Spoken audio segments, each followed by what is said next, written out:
தமிழ் புத்தாண்டு பராபவ வருடம் வருகிற ஏப்ரல் 14ஆம் தேதி பிறக்கவுள்ளது.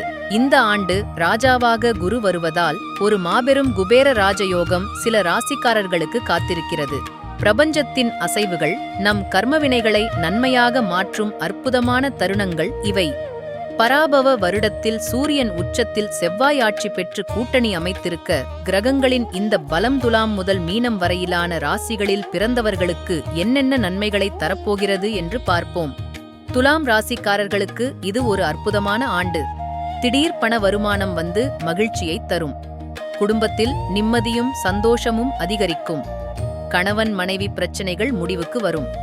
புரட்டாசி மாதத்திற்கு பிறகு திருமண யோகம் கைகூடும். பணம் பல வழிகளில் இருந்தும் வந்து சேரும். கடன் பிரச்சனைகள் தீரும். வெற்றிகளை குவிக்கலாம்.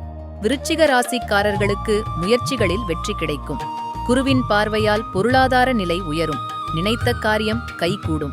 உழைப்பிற்கான அங்கீகாரம் சற்று தாமதமாக கிடைத்தாலும் விடாமுயற்சியால் வெற்றி உங்கள் வசமாகும். பூர்வீக சொத்துக்கள் மூலம் லாபம் கிடைக்கும்.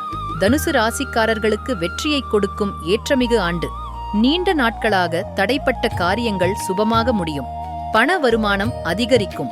வேலையில் முன்னேற்றமும் சம்பள உயர்வும் கிடைக்கும். புதிய தொழில் தொடங்க நினைப்பவர்களுக்கு சாதகமான நேரம்.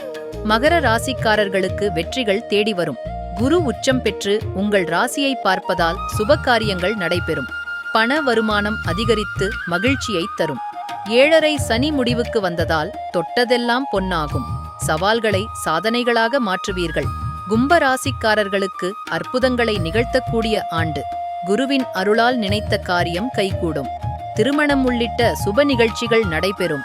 வேலையில் முன்னேற்றமும் சம்பள உயர்வும் கிடைக்கும். தேவையற்ற செலவுகளை குறைப்பது நல்லது. மீன ராசிக்காரர்களுக்கு வெற்றிகளை கொடுக்கும் ஆண்டு. பொருளாதார நிலை சிறப்பாக இருக்கும். குடும்ப வாழ்க்கையில் மகிழ்ச்சியும் மனநிறைவும் உண்டாகும். தொழில் வியாபாரத்தில் இரட்டிப்பு லாபம் கிடைக்கும். நீண்ட நாள் கனவுகள் நனவாகும். குருவின் அருளால் சங்கடங்கள் தீரும். சுகமும் சந்தோஷமும் நிறைந்த ஆண்டாக அமையும்.